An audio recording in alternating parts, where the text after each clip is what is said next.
What is up, everybody? Welcome back to the channel, guys. I got some old freaking gold to show you guys today, and I'm super excited about this. Super pumped, especially my OG guys will understand all the excitement. This is, I don't even know what to say. This is old school, cool Fox body stuff. If you're into that, you're gonna love this. All right, boys. So if you caught the video a while back, I showed you a GT40 intake, pretty beat, old, that I scored for Pop's car. And we'll get into more of that later. But long story short, I did a little bit of research on the part number. Come to find out, this is one of the first.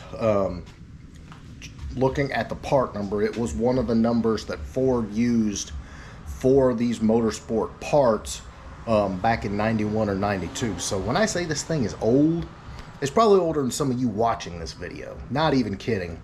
But I saw it, and yes, I wanted Pop's car to be stock for the most part, stock appearing. But this was just too good to pass up, and it's just one of those OG parts that you had to have. Now, like I said, guys, I wanted Pop's car to appear stock, and we achieved that. Like, you look at this, other than a few very minor things that only the trained eye would catch, Pop's car does, in fact, appear completely stock. Now, there is a few things.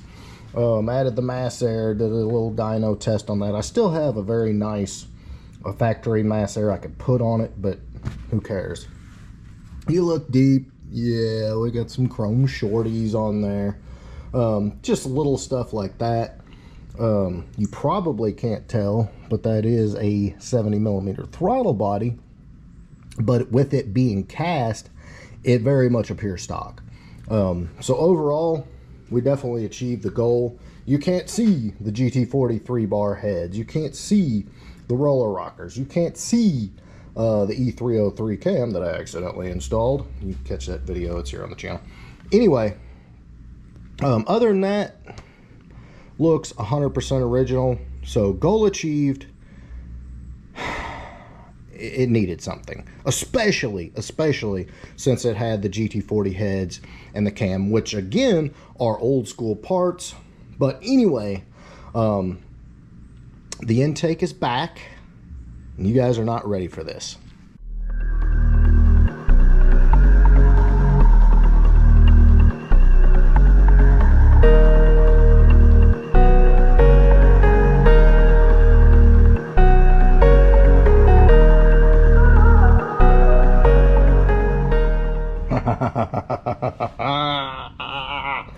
Guys, huge shout out to Kevin for making this happen. He did it in a week. Looks amazing. Just I'm still in awe. Now bear in mind, it ain't perfect. Guess what? It's a it's at least 30-year-old intake. So is it absolutely 100% perfect? No. What it is absolutely beautiful. Sprayed in a booth with actual quality clear coat. It's amazing. It looks like it's a freaking work of art. He asked me, am I gonna get the cover? I am, but I'm not paying $1,000 for it. I believe there's someone who makes a kind of like a reproduction. Guys, if you don't know, that's what these little holes are for. There's a cover that kind of finishes it off and looks great. But no, I'm not spending $1,000 for a new old stock or an original one. I'm just not. These things are pricey enough, and I'm not there. But I mean, just again, big shout out to Kevin. I just want to touch it and pet it, and it's absolutely freaking beautiful. Now, real quick note, when you're doing these, let me explain something, and I'll show you on Pop's car.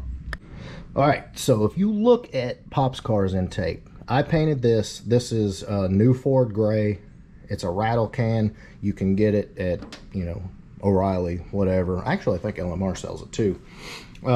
It does look good. It does look good. But when you do a rattle can job, if I was to splash brake clean, hot coolant, anything on there, this finish would not hold up. Just a fact of life. Yeah, as long as you don't screw with it, and like even when I was tightening down the intake bolts, I don't know if you can see, but it was chipping. You know, that's rattle can life. That's, you get what you pay for, and there it is. Yeah, it looks great. I love it. But this finish is going to hold up and look amazing forever. If I accidentally get something on it, it'll be all right. So no stress there.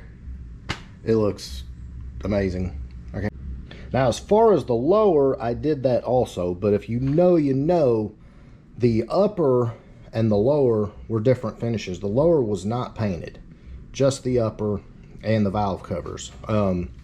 So if you want to be correct, there you go. I have not done the lower. I'm gonna try this weekend. It is cleaned within an inch of its life. Just got to dust it back off. But the paint you want to use, if you want it to look pretty well correct, is called cast coat aluminum. And it looks perfect. It basically makes it look like brand new cast aluminum. And so far on Pop's car, it's held up really well. Been very impressed. But as soon as the weather breaks, because the humidity and temperature have been ridiculous, and I don't want to screw it up and have to do it all over again, I'm going to spray that, and this is going on, and I'm excited. But there is one more problem. All right, so Kevin brought the intake over, and I'm sitting there just blown away, just drooling over this intake. Something popped in my head. And this is the slippery slope, guys, when you're dealing with modifying cars and changing things up. This is a problem, so let me explain. So if you look right here, got the stock OE HO valve covers on it, and they're also painted new Ford gray, which is about as correct as you can get, and it matches the intake. Well, I'm sitting there looking at the fresh GT40 over there. First thing that comes into my head is they're not gonna match. So I mulled over it, and I was like, no, that's just not gonna work. If we're doing this, it's gonna look right, it's gonna match. Just has to. So I went back to the parts bin and scooped up the cleanest set of HO valve covers I could find, and threw them in the car for him. So at this point, Kevin is doing the HO valve covers in this exact same finish. So the intake and the valve covers will match. They'll both be clear coated, so I won't have to worry about those other valve covers looking bad. So I'm excited. Very, very excited. It's going to look freaking amazing. And also, it's, you know, we're going to pick up a little bit because the car's already got GT40 heads, because the car has roller rockers, because the car has a cam. Not only will it look amazing, and it's got a, you know, that period correct look, but we're going to pick up a little horsepower, and with this raggedy ass automatic, we're going to need every bit we can get. All right, guys, so that is pretty much the what. Keep it tuned right here. I should have the valve covers back, I don't know, probably this weekend or something, and I can tear apart the top end and get everything installed. I was like, screw it, let me go ahead and do the intake anyway, but with these plenums, you got to have the upper off anyway to swap the valve covers. I'm like, we'll just do it all at once and call it good, but it's going to look ridiculous. Very excited about that. I do have a lot of little small projects still coming for Pop's car that I want to clean up, so we'll be knocking that out too, along with a million other things we got going on. No end, boys, no end. So I hope you guys enjoy the variety. We try to keep a good variety on the channel, and always keep you wondering what the hell we're gonna do next. So I appreciate all of you guys watching. Thank you so much, and Leave me a comment below. What do you think of the old school stuff? I know we said we would keep the car stock, but these are period correct, and I don't think anybody's going to gripe about putting a GT40 intake on it. Nah. But anyway, thanks for watching. Drop me a big thumbs up if you enjoyed it. We'll catch you on the next one.